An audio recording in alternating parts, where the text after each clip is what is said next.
महारानी जी, महारानी जी, महारानी के श्री चरणों में मंत्रा दासी का कोटि कोटि प्रणाम। आयुष्मान भव प्रिय दासी मंत्रा। आओ आओ प्रिय दासी मंत्रा।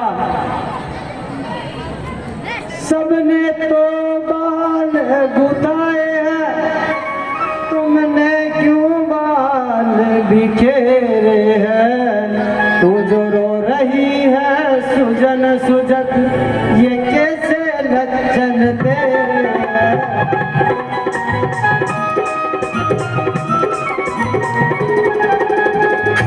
कहीं पर झगड़ कर आई है, भूखी है अथवा प्यासी है। सौगंध बता मुझको ये तुझ में कैसी ये उदासी है।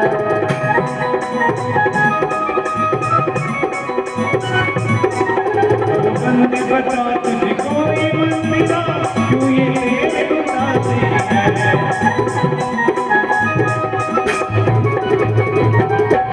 हे प्रिय दासी मंत्रा, यहाँ अयोध्या में सब नारियों ने अपने अपने केस गुता रखे हैं और तुमने अपने बाल ऐसे बिखेर रखे हैं जैसे कोई भारी संकट तुम पे आन पड़ा हो। लगता है कहीं रास्ते में किसी से लड़ झगड़ कर आई है, या तो भूखी है या अथवा प्यासी है। इसीलिए ये तेने कैसा हाल बना रखा प्रिय दासी मंत्रा। महारानी जी, मैंने नहीं तो किसी से झगड़ा किया और नहीं मैं किसी से लड़ के आई हूँ, ना मैं भूखी हूँ ना मैं प्यासी हूँ। महारानी जी, मैं नगर में घूमने गई थी। पूरे नगर को दुल्हन की तरह सजा रखा था। हर गली हर मोहल्ले में नृत्य गान ढोल नगाड़े और शहनाइयां बज रही थी। मैंने नगरवासियों से पूछा, अरे भाइयों, अपने नगर को एक दुल्हन की तरह सजाया गया है, क्या किसी के शादी समारोह है या कोई उत्सव मनाना है? उन्होंने कहा, मंत्रा दीदी तुम्हें पता नहीं? अरे भाइयों, अगर मुझे पता होता तो मैं आपसे क्यों पूछती। उन्होंने कहा कि कल राम का राज्याभिषेक हो। यह सुनते ही महारानी जी मैं घबरा गई, जैसे कोई मुझे डरा रहा हो। एक प्रिय दासी मंत्रा, ये तो मुझे भी पता है और ये तो अयोध्या के लिए और तुम्हारे और मेरे लिए बहुत ही खुशी की बात है। इसमें घबराने की क्या बात है प्रिय दासी मंत्रा।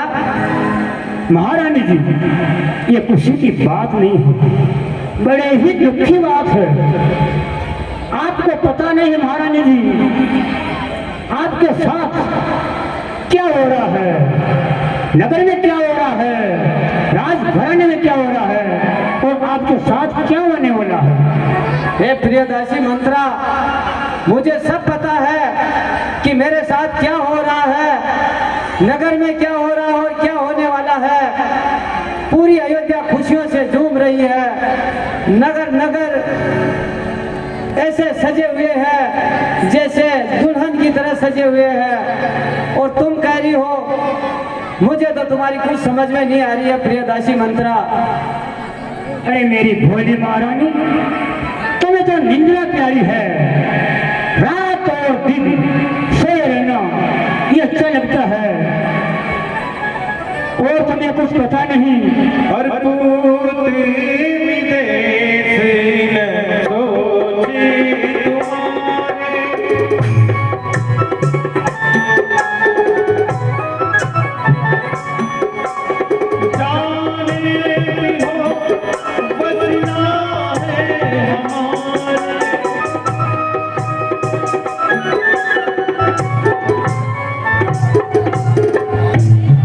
महारानी जी, कहो कहो प्रिय दासी मंत्रा। आपके साथ धोखा हो रहा है, धोखा, और आपके साथ न्याय नहीं अन्याय हो रहा है, ये तुम्हें पता नहीं।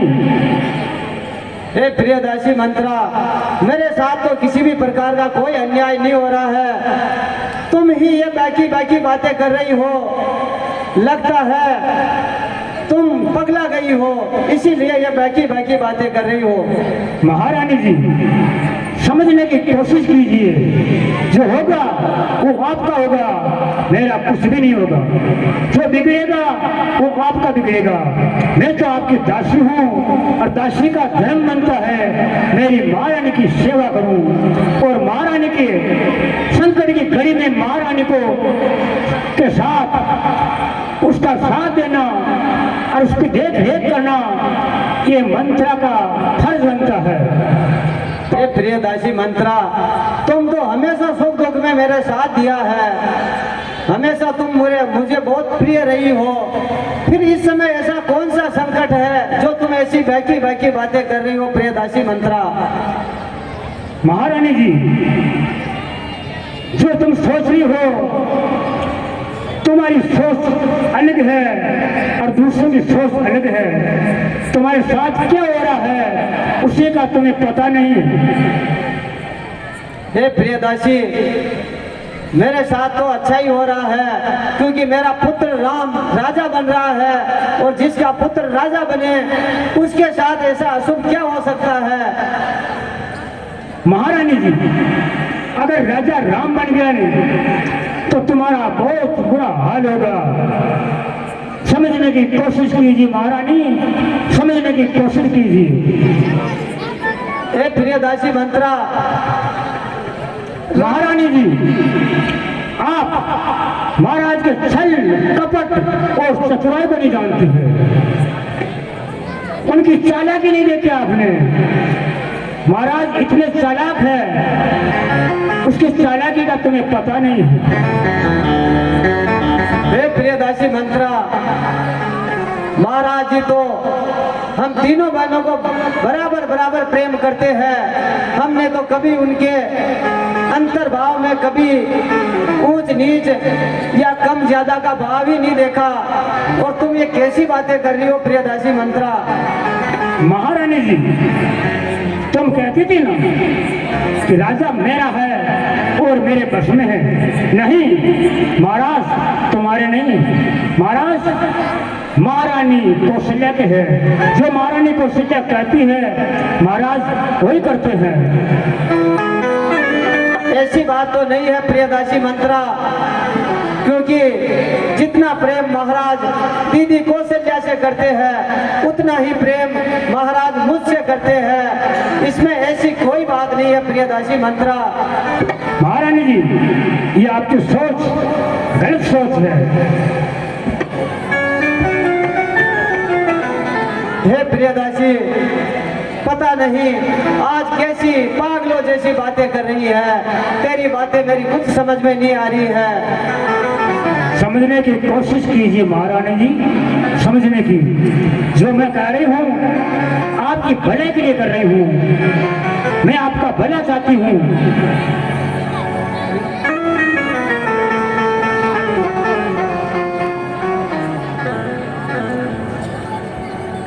यहाँ का राजा राम बनेगा, तुम्हारे साथ एक धोखा है। आपके साथ न्याय नहीं हो रहा है, अन्याय हो रहा है। प्रियदासी, राजा राम बनेगा, इसमें मेरे साथ कौन सा धोखा है? हे प्रियदासी, मेरे लिए तो राजा राम मेरे सगे पुत्र भरत से भी बढ़कर है। महारानी, आप सत्य कह रहे हैं, इस बात को मैं मान रही हूँ, लेकिन वो पहले की बात थी, वो समय निकल गया। महारानी, कहो कहो प्रियदासी मंत्रा। एक समय का फेर ऐसा होता है जो शत्रु भी मित्र बन जाते हैं। एक समय का फेर ऐसा होता है तो शत्रु भी मित्र बन जाते हैं। अब सुनो, एक राजमद एक ऐसा मद होता है, राजा बनते ही वो अपनों को ही भूल बैठता है, प्रजा के दुख को और दर्द को भूल जाता है। महारानी, अपना अपना ही होता है। समझने की कोशिश कीजिए महारानी, समझने की। प्रियदासी, यदि भरत राम सा प्यारा है तो सा प्यारा है, गोदी का भरत दुलारा है, तो राम नयन का तारा है।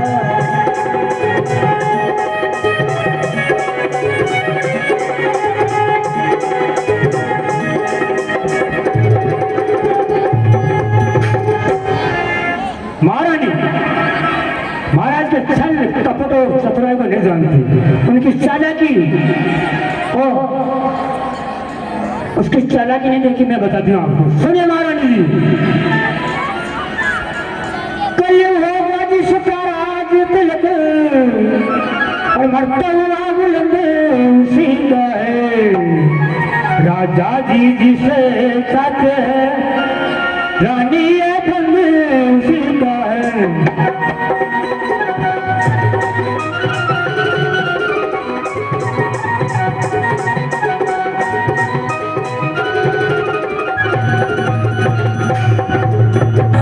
महारानी कहो प्रियदासी मंत्रा। अब देखो इस चालाकी को, अब देखो इस चालाकी को, अरे किस ढंग से पलटा लेते हैं। परदेश भरत को भेज दिया, अधिकारी राम को देते हैं।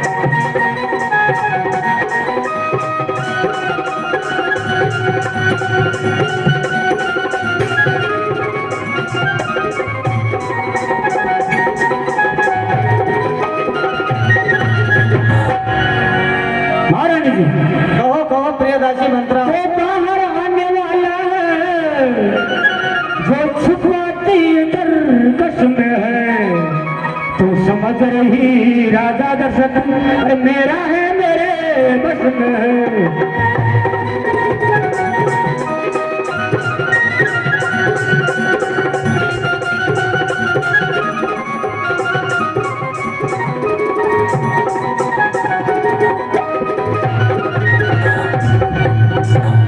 महारानी जी कहो महाराज की चालाकी देखी, भरत और शत्रुघ्न को ननियाल भेज दिया और वो राम का राज तिलक कर रहे हैं। क्यों भरतलाल को और शत्रुघ्न को क्यों नहीं बुलाया? महारानी सुनो, जो तीर आपके सीने में लगने वाला है, वो तीर अभी तरकश में छिपा हुआ है। जब वो बाहर आएगा ना, जब आपको पता चलेगा।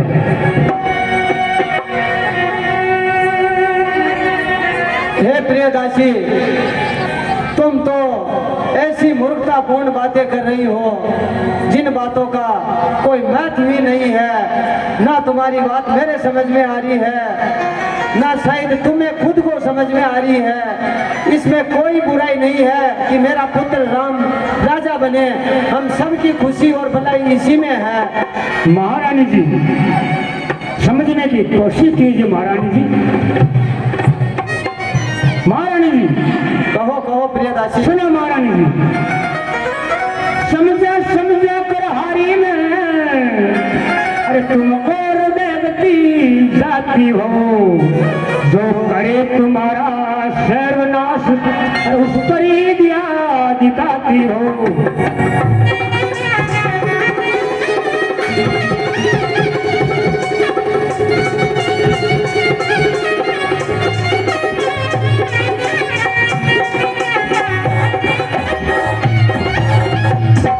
महारानी जी हाँ जो आपका बुरा करता है आप उसको दिया करते हो। हे प्रियदासी, बुरा या भला तो मुझे पता नहीं है, पर तुम बहुत दुखी लग रही हो।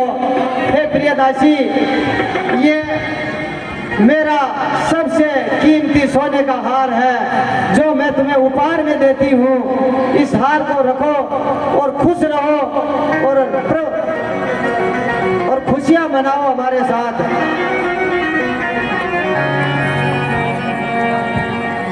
यार सोने का महारानी जी।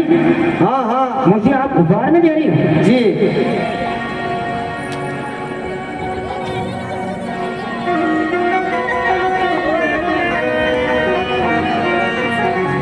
महारानी जी कहो ये हार तुम्ही को शोभा दे, हर दासी न लालची मालिक है जीत राम की और हार उस भोले भरती लाल की है।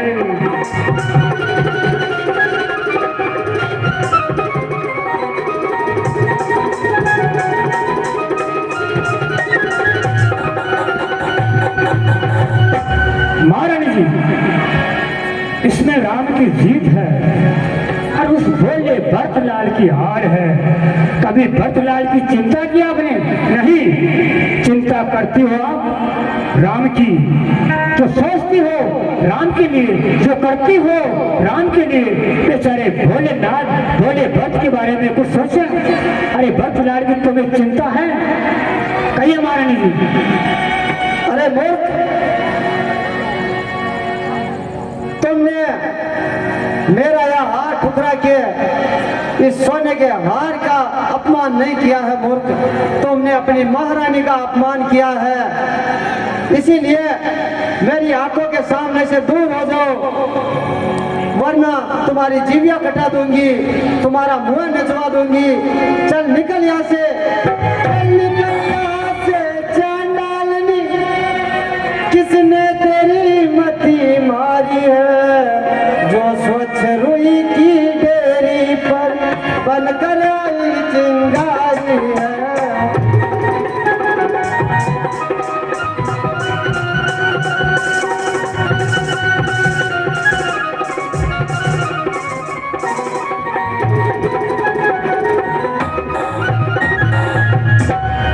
महारानी जी, जारी हूं, लेकिन ये मंत्रा दासी एक दिन आपको याद आएगी। यदि मंत्रा दासी की बात मान लेती तो आज में ये दुर्दशा न होती। बहुत से राजघराने हैं। अब मैं जा रही हूँ, लेकिन महारानी जी मैं आपसे कुछ कहकर जाना चाहती हूँ आपको। सुनिए महारानी जी, यदि घर का युद्ध यदि हार गई तो भक्त रहेगा दासों में, दासी बनकर कौशल्या के रहना होगा निवास में।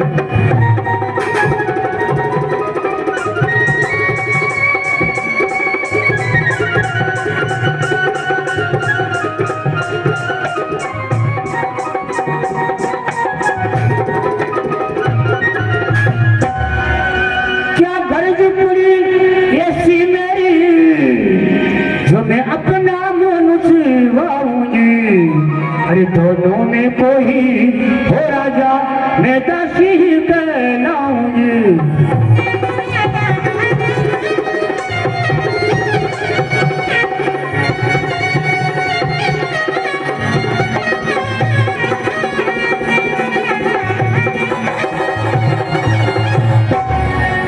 मैंने तो शर्त अदा कर दी, अब तलक नमक जो खाया है। अरे इसलिए भक्त का है ख्याल, वर्षों तक गोद खिलाया है।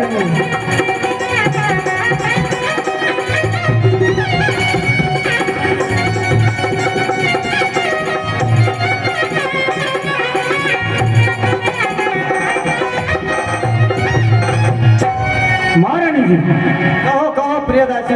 ये आपके घर की लड़ाई है। अगर इसमें आप हार गई तो भक्त को दास बनकर रहना पड़ेगा और आपको दासी बनकर रहना पड़ेगा। और सुनिए महारानी जी, मैं मेरा मोह क्यों नहीं सुनूंगी? मेरा क्या बिगड़ा? महारानी जी, मैंने आपका अन्न जल और नमक खाया है। मुझे चिंता है तो आपकी और भरतलाल की, क्योंकि भरतलाल को मैंने वर्षों तक मेरी गोद में खिलाया। जारी हूँ महारानी जी, बहुत से राजघराने हैं, चली जाऊंगी। हे प्रियदासी, हे प्रियदासी मंत्रा, अब थोड़ा रुको। नहीं रुकूंगी। अब मेरी थोड़ा थोड़ा समझ में आया है कि जिस दासी ने बचपन से लेके यहाँ तक मेरा भला चाहा हो, वो मेरा बुरा तो चाह ही नहीं सकती। महारानी जी, कहो कहो प्रियदासी। अब मैं नहीं रुकूंगी और मैं कुछ भी सुनने वाली नहीं हूँ। मैंने बहुत सुन लिया, अब मैं जा रही हूँ। रुकने वाली नहीं हूँ महारानी जी, जा रही हूँ। हे प्रियदासी, ऐसे व्याकुल होके मुझे छोड़ के मत जाओ, अपनी रानी को अकेला मत छोड़ो प्रियदासी। थोड़ा शांत होके मुझे बताओ कि अब मुझे क्या करना है जिससे मेरे पुत्र भरतलाल का राज्याभिषेक हो जाए। कृपया करके मुझे ये बताइए प्रियदासी मंत्रा। महारानी जी, कहो कहो प्रियदासी। तुम्हें कुछ याद है? मुझे तो कुछ भी याद नहीं है। तुम जो बोल रही हो मेरी समझ के सब ऊपर है। कृपया करके तुम ही समझो कि मुझे क्या करना है। महारानी जी, मैं बताती हूँ। रानी तुमको याद होगा, अरे तो राजा पर छाती है, घर का युद्ध जीतने में बस वही तीर काफी है।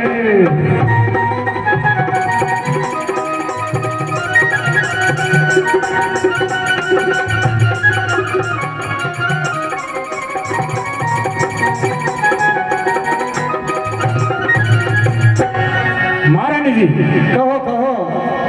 जब देवासुर संग्राम हुआ था उस समय महाराज के साथ आप ही रणभूमि में गई थी। संग्राम चल रहा था, उस समय महाराज के रथ की धूल टूट गई। आपने अपनी उंगली देकर महाराज के प्राण बचाए। महाराज ने खुश होकर कहा, महारानी जी आज तुमने मेरे प्राण बचाए, मैं बहुत खुश हूँ। मांगो, एक नहीं तो दो बड़े मांगो। उस समय आपने कहा था कि समय आने पर मांग लूंगी। महारानी जी, वो समय आ चुका है। हाँ हाँ प्रियदासी मंत्रा, मुझे ये जरूर याद है कि देवासुर संग्राम में जब महाराज के मैंने प्राण बचाए थे तब उन्होंने 2 वर देने के वचन दिया था। सो मुझे जरूरत न होने से उस समय मैंने वो 2 वर नहीं मांगे और कहा था कि जरूरत पड़ने पर महाराज आपसे मांग लूंगी। पर हे प्रियदासी, वो 2 वर तो मुझे याद है, लेकिन उन 2 वरों में मैं क्या मांगू, कैसे मांगू, ये मेरी समझ के बाहर है प्रियदासी मंत्रा। महारानी जी, आपको जैसा मैं कहती हूँ वैसा करोगी। हाँ हाँ कहो प्रियदासी। महारानी जी, आपको कोप भवन में जाना है। मत मेले काले वस्त्र धारण कर लेना और कोप भवन में रोक के सो जाना, बालों को बिखेर देना, सोने और चांदी के आभूषण को अपने आसपास बिखेर देना, चूड़ियां खोल कर बिखेर देना। जब महाराज मेलों में आपसे मिलने आएंगे, जब आप नहीं मिलेंगे, जब आप महाराज को नहीं मिलेगी तो महाराज मेले में ढूंढते हुए ओ भवन की ओर आएंगे। जब वो ओ भवन में आए तो सुनो, फिर आपको क्या करना है मैं बताती हूँ। बताओ बताओ प्रियदासी मंत्रा। अंत्यपुर को आए तो तिरछी कर भवे कमानों को, अजी पहले दिखलाओ प्रिया चरित्र, अजी फिर मांगो नवरदानों को।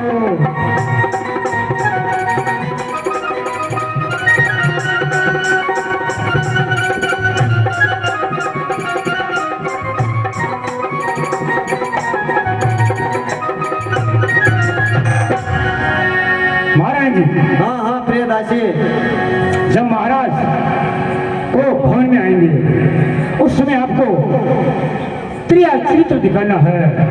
बाल हट, जोगी हट और त्रिया हट, ये जो हट कर लेते हैं वो लेते रहते हैं। जब महाराज आपको मनाने के लिए बहुत प्रयत्न करेंगे, बहुत प्रयत्न करेंगे, लेकिन महाराज की चिकनी चुपड़ी बातों बताना। जब वो कहेंगे कि महारानी मांगो, जो भी आज आप मांगोगी मैं देने के लिए तैयार हूँ। उससे महाराज से कहना, महाराज मुझे आप पर विश्वास नहीं, पहले मुझे विश्वास दिलाइए, फिर आपको क्या करना है। मांगना खूब चतुराई से, अरे जब मांग सफलता उस समय मांगना जब राजा अरे सौगंधी राम की खा जाए।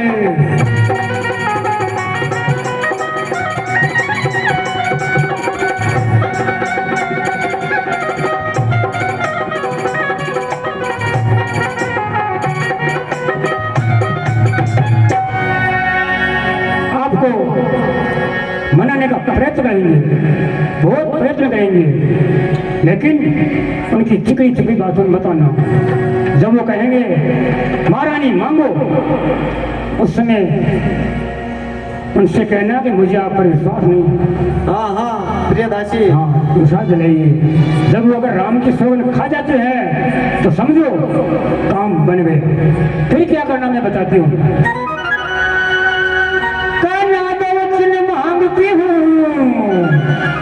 अरे राजा श्री भरत लाल जी हो, अरे 14 वर्षों तक रामचंद्र तपस्वी बनकर वनवासी हो।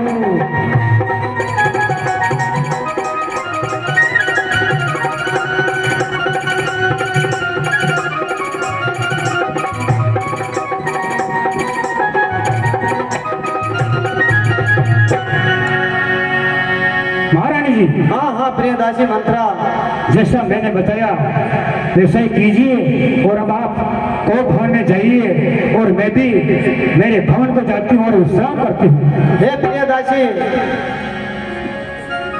मैं एक बात तुमसे पूछना चाहती थी। पूछिए महारानी जी, पूछिए। हे रामचंद्र भी राजकुंवर कोमल है, निरपराधी है, वन में है 14 बरस, वो 2-4 बरस ही काफी है।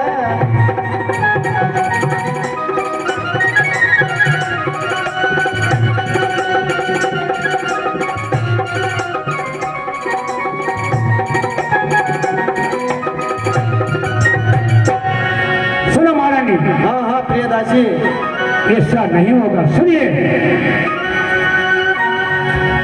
जब आई नाव किनारे पे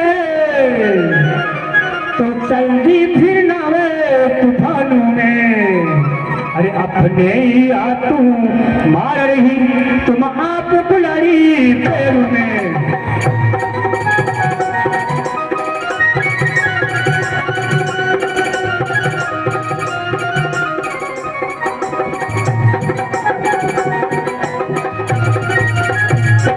महारानी जी, हाँ हाँ प्रियदासी, आप बने हुए काम पर पानी फेरना चाह रही हैं। नहीं, राम को वनवास पूरे 14 वर्षों का वनवास एक दिन भी कम नहीं। ठीक है प्रियदासी मंत्रा, अब जैसा तुमने कहा वैसा ही होगा।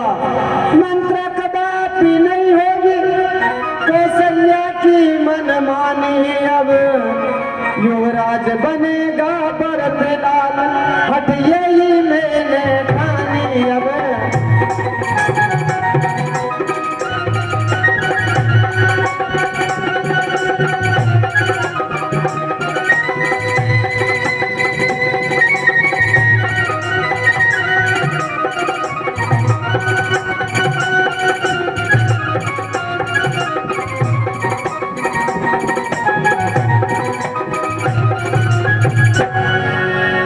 ठीक है महारानी जी, अब आप भी को भवन में जाइए और मैं भी मेरे भवन को जाती हूँ। ठीक है प्रियदासी, आप अंदर जाइए, महलों में खान पान खाइए और विश्राम कीजिए। चल मंत्रा, हो गया तेरा काम। एक पल